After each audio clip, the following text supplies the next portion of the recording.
ರಾಷ್ಟ್ರ ರಾಜಕಾರಣದಲ್ಲಿ ಮಹತ್ವದ ಬೆಳವಣಿಗೆ ನಡೆದಿದೆ. ರಾಜ್ಯಸಭಾ ಚುನಾವಣೆಗೆ ಒಡಿಶಾದಲ್ಲಿ ಆಪರೇಷನ್ ಕಮಲ ತಡೆಯಲು trouble shooter DK Shivakumar entry ಕೊಟ್ಟಿದ್ದಾರೆ.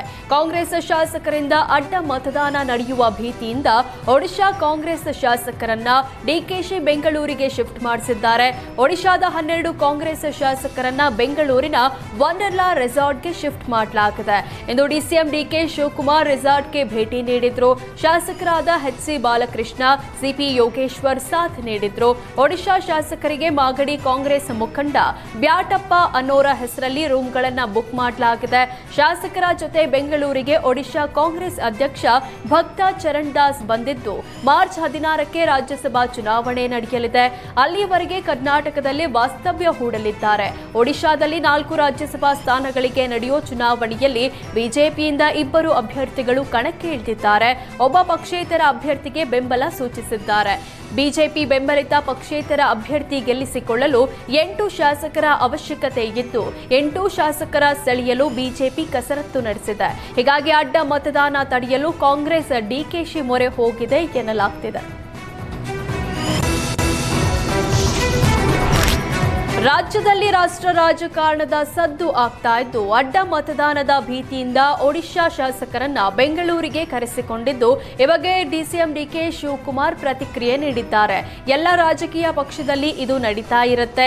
ಯಾಕೆ ಬಂದಿದ್ದಾರೆ ಅಂತ ಗೊತ್ತಿಲ್ಲ. ನಾನು ಹೋಗಿ ಭೇಟಿ ಮಾಡ್ತೇನೆ. ಬಿಜೆಪಿ ಕುದುರೆ ವ್ಯಾಪಾರಕ್ಕೆ ಪ್ರಖ್ಯಾತಿ ಪಡೆದಿದೆ. ನಮಗೆ ಆ ರೀತಿ ಆಗೋದು ಇಷ್ಟ ಇಲ್ಲ ಅಂತ ಹೇಳಿದ್ರು. ಇನ್ನು ಇದೇ ವೇಳೆ ಕಾಂಗ್ರೆಸ್ ಶಾಸಕರ ಮೇಲೆ ನಂಬಿಕೆ ಇಲ್ಲ ಎಂಬ ಜೋಶಿ ಆರೋಪದ ಬಗ್ಗೆ ಪ್ರತಿಕ್ರಿಯಿಸಿದ ಡಿಕೆಶಿ, ಅವರ ಶಾಸಕರನ್ನ ಯಾಕೆ ಕರ್ಕೊಂಡು ಹೋದ್ರು, ರಾಜ್ಯದಲ್ಲಿ ಯಾಕೆ ಆಪರೇಷನ್ ಕಮಲ ಮಾಡಿದ್ರು, ಅವರೇ ಫಾದರ್ ಆಫ್ ಆಪರೇಷನ್ ಅಂತ ಕುಟುಕಿದ್ರು. ಆಪರೇಷನ್ ಕಮಲದ ಬಗ್ಗೆ ವಂಡರ್ಲಾ ರೆಸಾರ್ಟ್ ಬಳಿ ಶಾಸಕ ಎಚ್.ಸಿ. ಬಾಲಕೃಷ್ಣ ಪ್ರತಿಕ್ರಿಯಿಸಿದ್ದು, ನಮ್ಮ ಪಕ್ಷದ ಶಾಸಕರು ನನ್ನ ಕ್ಷೇತ್ರಕ್ಕೆ ಬಂದಿದ್ದಾರೆ. ಅವರನ್ನ ಸ್ವಾಗತಿಸಿ ಗೌರವಿಸುವುದು ನನ್ನ ಕರ್ತವ್ಯ. ಹಾಗಾಗಿ ಇಲ್ಲಿಗೆ ಬಂದಿದ್ದೇನೆ. ಏನೇನೋ ರಾಜಕೀಯ ವಿಚಾರ ಇರುತ್ತೆ. ಎಲೆಕ್ಷನ್ ಟೈಮ್ನಲ್ಲಿ ನಾವು ರೆಸಾರ್ಟ್ಗೆ ಹೋಗಲ್ವಾ ಅಂತ ಪ್ರಶ್ನಿಸಿದ್ರು. ಹಾಗೆ ಅವರು ಕೂಡ ಬಂದಿದ್ದಾರೆ. ಇದರಲ್ಲಿ ಆಪರೇಷನ್ ಕಮಲದ ಭೀತಿ ಇಲ್ಲ. ಪಕ್ಷ ಅಂದ ಮೇಲೆ ಸಣ್ಣ ಪುಟ್ಟ ಗೊಂದಲ ಇರುತ್ತೆ. ಅದನ್ನ ಸರಿ ಮಾಡ್ತೇವೆ ಅಂತ ಹೇಳಿದ್ರು.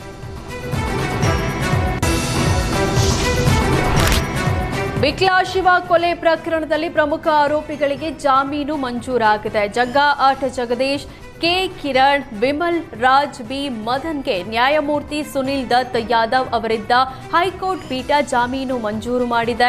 ಪೊಲೀಸರ ಲೋಪವೇ ಆರೋಪಿಗಳಿಗೆ ವರದಾನ ಆಯಿತು ಅಂತ ಹೇಳಲಾಗ್ತಿದೆ. ಕೊಲೆ ಕೇಸ್ನಲ್ಲಿ 90 ದಿನಗಳಲ್ಲಿ ಚಾರ್ಜ್ ಶೀಟ್ ಸಲ್ಲಿಸಬೇಕಿತ್ತು. ಆದರೆ ಕೋಕಾ ಕಾಯ್ದೆ ಅನ್ವಯಿಸಿ ಪೊಲೀಸರು ಹೆಚ್ಚುವರಿ ಸಮಯ ಪಡೆದಿದ್ರು. ಕೋಕಾ ಕಾಯ್ದೆ ಅನ್ವಯಿಸಿದ್ದನ್ನ ಡಿಸೆಂಬರ್ 19ರಂದು ಹೈಕೋರ್ಟ್ ರದ್ದುಪಡಿಸಿತ್ತು. ಕೋಕಾ ಅಡಿ ಚಾರ್ಜ್ ಶೀಟ್ ಸಲ್ಲಿಸಲು ಹೆಚ್ಚುವರಿ ಸಮಯವೂ ರದ್ದಾಗಿತ್ತು. ಡಿಸೆಂಬರ್ 22ರಂದು ಡಿಫಾಲ್ಟ್ ಜಾಮೀನಿಗೆ ಆರೋಪಿಗಳು ಅರ್ಜಿ ಸಲ್ಲಿಸಿದ್ರು. ಆರೋಪಿಗಳ ಅರ್ಜಿ ಬಳಿಕ ಅದೇ ದಿನ ಸಂಜೆ ಚಾರ್ಜ್ ಶೀಟ್ ಸಲ್ಲಿಸಲಾಗಿತ್ತು. ಈ ಮಧ್ಯೆ ಮ್ಯಾಜಿಸ್ಟ್ರೇಟ್ ಕೋರ್ಟ್ ಆರೋಪಿಗಳಿಗೆ ಜಾಮೀನು ನಿರಾಕರಿಸಿತ್ತು. ಹೀಗಾಗಿ ಹೈಕೋರ್ಟ್ಗೆ ಆರೋಪಿಗಳು ಅರ್ಜಿ ಸಲ್ಲಿಸಿದ್ದು ಜಾಮೀನು ಮಂಜೂರಾಗಿದೆ. 1 ಲಕ್ಷ ಬಾಂಡ್, 1 ಶ್ಯೂರಿಟಿ, ವಿಚಾರಣೆಗೆ ಸಹಕರಿಸಬೇಕು ಎಂಬ ಷರತ್ತು ನೀಡಿ ಬೇಲ್ ಮಂಜೂರು ಮಾಡಲಾಗಿದೆ. ಕೆಎಸ್ಆರ್ಟಿಸಿ ಪ್ರಯಾಣಿಕರಿಗೆ ಗುಡ್ ನ್ಯೂಸ್ ಸಿಕ್ಕಿದ್ದು, 115 ನೂತನ ಬಸ್ಗಳ ಲೋಕಾರ್ಪಣೆಗೊಳಿಸಿದ್ದು, ಪ್ರಯಾಣಿಕರ ಸುರಕ್ಷತೆಗೆ ಹೆಚ್ಚಿನ ಒತ್ತು ನೀಡಲಾಗಿದೆ. ಸಾರಿಗೆ ಸಚಿವ ರಾಮಲಿಂಗಾರೆಡ್ಡಿ ಶಾಂತಿನಗರದ ಕಚೇರಿಯಲ್ಲಿ ನೂತನ ಬಸ್ಗಳಿಗೆ ಚಾಲನೆ ನೀಡಿದ್ರು. 45 ಸಾಮಾನ್ಯ ಬಸ್, 70 ಪಲ್ಲಕ್ಕಿ ಬಸ್ ಲೋಕಾರ್ಪಣೆಗೊಳಿಸಿದ್ರು. ನೂತನ ಪಲ್ಲಕ್ಕಿ ಸ್ಲೀಪರ್ ಬಸ್ ಧರ್ಮಸ್ಥಳ, ದಾವಣಗೆರೆ, ಮಂತ್ರಾಲಯ, ಹೈದರಾಬಾದ್, ಚೆನ್ನೈ, ಮಧುರೈ, ಎರ್ನಾಕುಲಂ, ರಾಯಚೂರು ಸೇರಿದಂತೆ ಹಲವು ಮಾರ್ಗಗಳಲ್ಲಿ ಸಂಚಾರ ನಡೆಸಲಿದೆ. ನೂತನ ಸ್ಲೀಪರ್ ಬಸ್ಗಳಲ್ಲಿ 5 ಡೋರ್ ಅಳವಡಿಸಲಾಗಿದೆ. ಇದುವರೆಗೆ 2 ಡೋರ್, 1 ಎಮರ್ಜೆನ್ಸಿ ಎಕ್ಸಿಟ್ ಡೋರ್ ಇರ್ತಾ ಇತ್ತು. ನೂತನ ಸ್ಲೀಪರ್ ಬಸ್ನ ಮೇಲ್ಭಾಗದಲ್ಲಿ 2 ಡೋರ್ ಅಳವಡಿಸಲಾಗಿದೆ ಅಂತ ಸಾರಿಗೆ ಸಚಿವ ರಾಮಲಿಂಗಾರೆಡ್ಡಿ ಮಾಹಿತಿ ನೀಡಿದರು.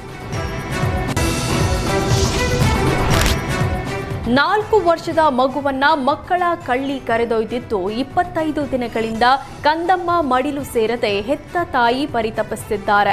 ಫೆಬ್ರವರಿ 17ರಂದು ಯಶವಂತಪುರದ ಚೌಡೇಶ್ವರಿ ಬಸ್ ನಿಲ್ದಾಣದ ಬಳಿ ಮಗುವನ್ನ ಮಹಿಳೆಯೊಬ್ಬಳು ಹೊತ್ಕೊಂಡು ಹೋಗಿದ್ಲು. ಫೆಬ್ರವರಿ 18ರಂದು ಯಶವಂತಪುರ ಠಾಣೆಗೂ ತಾಯಿ ದೂರು ಕೊಟ್ಟಿದ್ರು.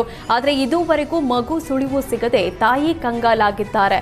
ಮುದ್ದಿನ ಮಗು ನಾಪತ್ತೆಯಾಗಿದ್ದು ನಗರದ ಹಲವೆಡೆ ಮಿಸ್ಸಿಂಗ್ ಪೋಸ್ಟರ್ ಅಂಟಿಸಿದ್ದಾರೆ.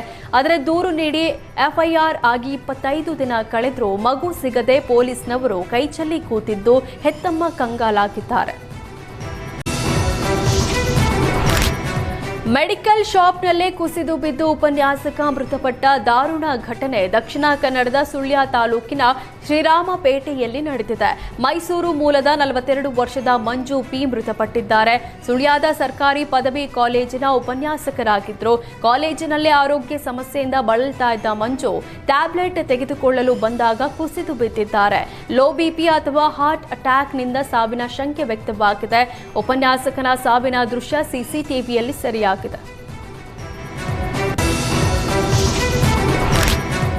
ಸಿಲಿಂಡರ್ ಕೊರತೆಯನ್ನೇ ದುರುಳರು ಬಂಡವಾಳ ಮಾಡಿಕೊಂಡಿದ್ದು ಕೋಲಾರದಲ್ಲಿ ಅಕ್ರಮ ಗ್ಯಾಸ್ ರೀಫಿಲ್ಲಿಂಗ್ ಅಡ್ಡೆಗಳು ತಲೆ ಎತ್ತಿದೆ.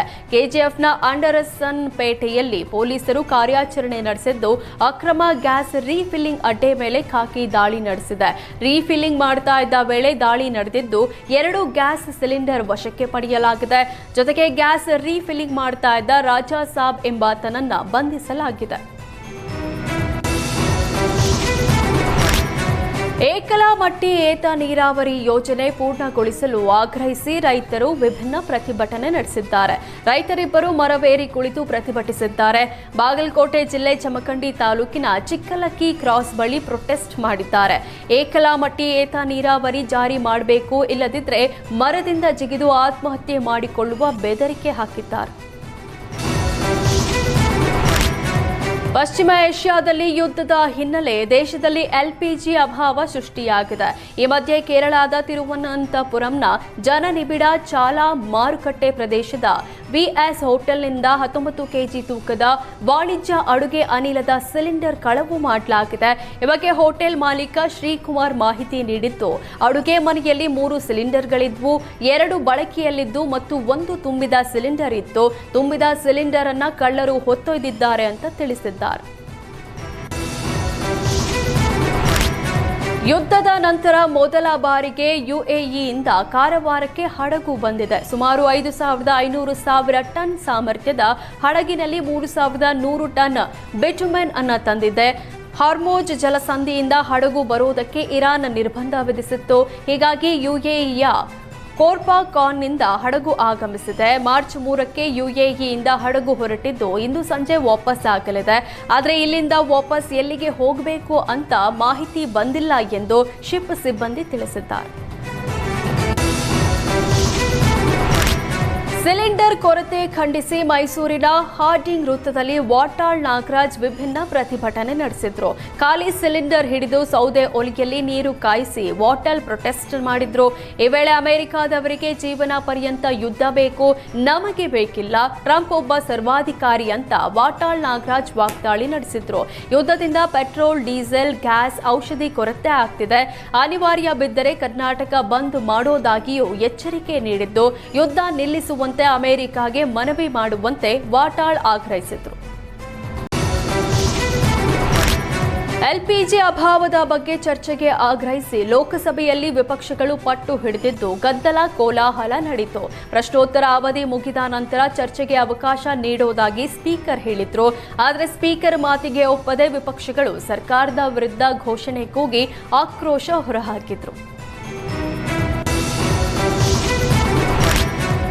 ದೇಶದಲ್ಲಿ ತೈಲ ಕೊರತೆಯಾಗುತ್ತೆ ಎಂಬ ಕಾಂಗ್ರೆಸ್ ನಾಯಕರ ಆರೋಪಕ್ಕೆ ಕೇಂದ್ರ ಸಚಿವ ಪ್ರಹ್ಲಾದ್ ಜೋಶಿ ಕಿಡಿಕಾರಿದ್ದಾರೆ. ಎಲ್ಪಿಜಿ ವಿಷಯದಲ್ಲಿ ರಾಹುಲ್ ಗಾಂಧಿ ಜನರನ್ನ ದಾರಿ ತಪ್ಪಿಸುತ್ತಿದ್ದಾರೆ. ದೇಶದ ಜನರಲ್ಲಿ ಕಾಂಗ್ರೆಸ್ ನಾಯಕರು ಗೊಂದಲ ಮೂಡಿಸುತ್ತಿದ್ದಾರೆ. 40 ದೇಶಗಳಿಂದ ಭಾರತಕ್ಕೆ ಕಚ್ಚಾ ತೈಲ ಆಮದಾಗ್ತಾ ಇದೆ. ಅತಿಯಾದ ಬುಕ್ಕಿಂಗ್ ಕಾರಣ ಗ್ಯಾಸ್ ಸಿಲಿಂಡರ್ಗೆ ಮಿತಿ ವಿಧಿಸಲಾಗಿದೆ. 33 ಕೋಟಿ ಮನೆಗಳಿಗೆ ಎಲ್ಪಿಜಿ ಪೂರೈಕೆ ಆಗ್ತಿದೆ. ಜನ ಆತಂಕ ಪಡಬೇಕಿಲ್ಲ. 5 ದಿನಗಳಲ್ಲಿ 28% ಎಲ್ಪಿಜಿ ಉತ್ಪಾದನೆ ಹೆಚ್ಚಿದೆ. ರಾಹುಲ್ ಗಾಂಧಿ ಅಪ್ರಬುದ್ಧ ಹೇಳಿಕೆ ನೀಡಬಾರದು ಅಂತ ಕೇಂದ್ರ ಸಚಿವ ಪ್ರಹ್ಲಾದ್ ಜೋಶಿ ತಿರುಗೇಟು ಕೊಟ್ಟರು. ಪರಿಷತ್ನಲ್ಲೂ ವಾಣಿಜ್ಯ ಗ್ಯಾಸ್ ಸಿಲಿಂಡರ್ ಸಮಸ್ಯೆ ಬಗ್ಗೆ ಪ್ರಸ್ತಾಪವಾಗಿದೆ. ಶೂನ್ಯ ವೇಳೆಯಲ್ಲಿ ಐವಾನ್ ಡಿಸೋಜಾ ಹಾಗೂ ನಾಗರಾಜ್ ಯಾದವ್ ಗ್ಯಾಸ್ ಸಿಲಿಂಡರ್ ಅಭಾವದ ಬಗ್ಗೆ ಪ್ರಸ್ತಾಪ ಮಾಡಿದ್ರು. ಪಿಜಿ ಹಾಸ್ಟೆಲ್ನಲ್ಲಿ ವಿದ್ಯಾರ್ಥಿಗಳಿಗೆ ಊಟದ ಸಮಸ್ಯೆ ಆಗಿದೆ. ಹೀಗಾಗಿ ಪರ್ಯಾಯ ವ್ಯವಸ್ಥೆಯಾಗುವವರೆಗೂ ಮಕ್ಕಳಿಗೆ ರಜೆ ಕೊಡಿ ಅಂತ ಐವಾನ್ ಡಿಸೋಜಾ ಹೇಳಿದ್ರು. ಐವಾನ್ ಡಿಸೋಜಾ ಮಾತಿಗೆ ನಾಗರಾಜ್ ಯಾದವ್ ಕೂಡ ದನಿಗೂಡಿಸಿದ್ರು. ಪರಿಷತ್ನಲ್ಲಿ ವಾಣಿಜ್ಯ ಸಿಲಿಂಡರ್ ಅಭಾವದ ಬಗ್ಗೆ ಐವಾನ್ ಡಿಸೋಜಾ ಹಾಗೂ ನಾಗರಾಜ್ ಯಾದವ್ ಪ್ರಸ್ತಾಪ ಮಾಡಿದ್ರು. ಇದಕ್ಕೆ ಪ್ರತಿಕ್ರಿಯೆ ನೀಡಿದ ಆಹಾರ ಸಚಿವ ಕೆಎಚ್ ಮುನಿಯಪ್ಪ, ಗೃಹ ಬಳಕೆ ಸಿಲಿಂಡರ್ಗೆ ಯಾವುದೇ ತೊಂದರೆ ಇಲ್ಲ, ಆದರೆ ವಾಣಿಜ್ಯ ಬಳಕೆ ಗ್ಯಾಸ್ ಸಿಲಿಂಡರ್ ಸಮಸ್ಯೆ 1 ವಾರ ಮುಂದುವರಿಯುತ್ತೆ. 1 ವಾರ ಹೋಟೆಲ್ನವರು ತಾಳ್ಮೆಯಿಂದ ಕಾಯಬೇಕು, ಪರ್ಯಾಯ ವ್ಯವಸ್ಥೆ ಮಾಡಿಕೊಳ್ಳಬೇಕು ಅಂತ ತಿಳಿಸಿದ್ರು. ಯಾರು ಅನಾವಶ್ಯಕವಾಗಿ ಮೊದಲೇ ಬುಕ್ ಮಾಡುವ ಅವಶ್ಯಕತೆ ಇಲ್ಲ. ಹಾಸ್ಪಿಟಲ್ಗಳಿಗೆ ಗ್ಯಾಸ್ ವ್ಯವಸ್ಥೆ ಆಗುವಂತೆ ನೋಡಿಕೊಂಡಿದ್ದೇವೆ. ಹೋಟೆಲ್ ಮಾಲೀಕರ ಜೊತೆ ಕೂಡ ಚರ್ಚಿಸಿದ್ದೇವೆ ಅಂತ ಮುನಿಯಪ್ಪ ಹೇಳಿದರು. ರಾಷ್ಟ್ರಗಳ ನಡುವಿನ ಯುದ್ಧದಿಂದ ಪೆಟ್ರೋಲಿಯಂ ಉತ್ಪನ್ನಗಳ ಸರಬರಾಜಿನಲ್ಲಿ ತೀವ್ರ ವ್ಯತ್ಯಯ ಆಗಿದ್ದು, ಚಿಕ್ಕಮಗಳೂರು ನಗರದ ಮಹಾರಾಜ ಹೋಟೆಲ್ ಮಾಲೀಕರು ಸೌದೆ ಒಲೆ ಮೊರೆ ಹೋಗಿದ್ದಾರೆ. ನಿತ್ಯ 6-8 ಸಿಲಿಂಡರ್ ಬೇಕಾಗುವ ಮಹಾರಾಜ ಹೋಟೆಲ್ಗೆ ನಿನ್ನೆಯಿಂದ ಸಿಲಿಂಡರ್ ಸರಬರಾಜು ಸ್ಥಗಿತವಾಗಿದೆ. ಗ್ಯಾಸ್ನಲ್ಲಿ 1 ಗಂಟೆಯಲ್ಲಿ ಆಗುವ ಅಡುಗೆಗೆ ಈಗ 3ರಿಂದ 4 ಗಂಟೆ ಬೇಕಾಗ್ತಿದೆ. ಇಂಥ ಪರಿಸ್ಥಿತಿ ಮುಂದುವರೆದರೆ ಮೆನುವಿನಲ್ಲಿ 75ರಷ್ಟು ತಿನಿಸುಗಳನ್ನು ಕಡಿತ ಮಾಡೋದಾಗಿ ಹೋಟೆಲ್ ಮಾಲೀಕ ಶಿವಕುಮಾರ್ ಹೇಳಿದರು. ಮಧ್ಯಪ್ರಾಚ್ಯ ರಾಷ್ಟ್ರಗಳ ನಡುವೆ ಯುದ್ಧ ಇದೀಗ ಬಿದ್ರಿ ಕಲೆಗೂ ತಟ್ಟಿದೆ. ಬೀದರ್ನ ಬಿದ್ರಿ ಕಲಾಕೃತಿಗಳು ಫಾರಿನ್ ಎಕ್ಸ್ಪೋರ್ಟ್ನಲ್ಲಿ ಭಾರಿ ಕುಸಿತ ಆಗಿದ್ದು, ರಫ್ತು ವಹಿವಾಟಿನಲ್ಲಿ 90% ಕುಸಿದಿದೆ. ದೇಶ ವಿದೇಶಗಳಲ್ಲಿ ಬೀದರ್ನ ಬಿದ್ರಿ ಕಲಾಕೃತಿಗಳಿಗೆ ಭಾರಿ ಡಿಮ್ಯಾಂಡ್ ಇದ್ದು, ಇದೀಗ ಅಂತಾರಾಷ್ಟ್ರೀಯ ಮಟ್ಟದಲ್ಲಿ ವಿಮಾನಯಾನ, ಹಡಗು ಸಂಚಾರದಲ್ಲಿ ವ್ಯತ್ಯಯದಿಂದ ವಹಿವಾಟಿಗೆ ತೊಡಕಾಗಿದೆ. ಬಿದ್ರಿ ಕಲಾಕೃತಿಗಳು ದುಬಾರಿ ಹಿನ್ನೆಲೆ ಭಾರತೀಯರಿಗಿಂತ ವಿದೇಶಿಗರೇ ಹೆಚ್ಚು ಖರೀದಿ ಮಾಡುತ್ತಿದ್ರು. Dubai, Saudi Arabia, Qatar, America, Britain, Australia, France, Germany, Netherland ಸೇರಿದಂತೆ ಹಲವು ದೇಶಗಳಿಗೆ ಬಿದ್ರಿ ಕಲಾಕೃತಿ ರಫ್ತಾಗ್ತಿದ್ವು. ಇದೀಗ ವಿದೇಶಿ ಗ್ರಾಹಕರ ಬೇಡಿಕೆ ಹೆಚ್ಚಿದ್ರೂ ಸಮಯಕ್ಕೆ ಸರಿಯಾಗಿ ಕಲಾಕೃತಿಗಳು ತಲುಪ್ತಾ ಇಲ್ಲ. ಇದರಿಂದ ವ್ಯಾಪಾರ ವಹಿವಾಟುಗೆ ಭಾರಿ ಸಮಸ್ಯೆ ಆಗ್ತಾ ಇದೆ ಅಂತ ಬಿದ್ರಿ ಉದ್ಯಮಿ ಮೊಹಮ್ಮದ್ ಸಲೀಂ ಅಳಲು ತೋಡ್ಕೊಂಡಿದ್ದಾರೆ. ಮಧ್ಯಪ್ರಾಚ್ಯ ಯುದ್ಧದ ಹೊಡೆತ ಗ್ರಾನೈಟ್ ಉದ್ಯಮಕ್ಕೂ ತಟ್ಟಿದೆ. ಚಾಮರಾಜನಗರ ಜಿಲ್ಲೆಯ ಕಪ್ಪು ಶಿಲೆಗೆ ವಿದೇಶಗಳಲ್ಲಿ ಬೇಡಿಕೆ ಹೆಚ್ಚಿದೆ. ಆದರೆ ಇದೀಗ ಯುದ್ಧದ ಕಾರಣ ಜಿಲ್ಲೆಯಿಂದ ಕಪ್ಪು ಶಿಲೆ ರಫ್ತು ಸ್ಥಗಿತಗೊಳಿಸಲಾಗಿದೆ. ರಷ್ಯಾ ಉಕ್ರೇನ್ ಯುದ್ಧದ ಸಂದರ್ಭದಲ್ಲೂ ಗ್ರಾನೈಟ್ ಉದ್ಯಮಕ್ಕೆ ಪೆಟ್ಟು ಬಿದ್ದಿತ್ತು. ಇದೀಗ ಚೇತರಿಸಿಕೊಳ್ಳುವ ಹಂತದಲ್ಲಿದ್ದ ಉದ್ಯಮಕ್ಕೆ ಮತ್ತೆ ಇರಾನ್ ಇಸ್ರೇಲ್ ಯುದ್ಧದಿಂದ ಹೊಡೆತ ಬಿದ್ದಿದೆ. ಮಕ್ಕಳ ಕಳ್ಳರೆಂದು ಭಾವಿಸಿ ಹಿಗ್ಗಾಮುಗ್ಗಾ ಥಳಿಸಿದ ಮತ್ತೊಂದು ಪ್ರಕರಣ ಬೆಂಗಳೂರಿನಲ್ಲಿ ಬೆಳಕಿಗೆ ಬಂದಿದೆ. ಚಿಕ್ಕಜಾಲದ ವಿದ್ಯಾನಗರ ಕ್ರಾಸ್ ಬಳಿ 2 ವ್ಯಕ್ತಿಗಳನ್ನು ಸ್ಥಳೀಯರು ಹೊಡೆದಿದ್ದಾರೆ. ಬಳಿಕ ಶಂಕಿತರನ್ನ ಪೊಲೀಸರಿಗೆ ಒಪ್ಪಿಸಲಾಗಿದೆ. ಸದ್ಯ ಪೊಲೀಸರು ತನಿಖೆ ನಡೆಸ್ತಾ ಇದ್ದು, ಶಂಕಿತರ ಪೂರ್ವಪರ ವಿಚಾರಣೆ ನಡೆಸಲಾಗುತ್ತಿದೆ.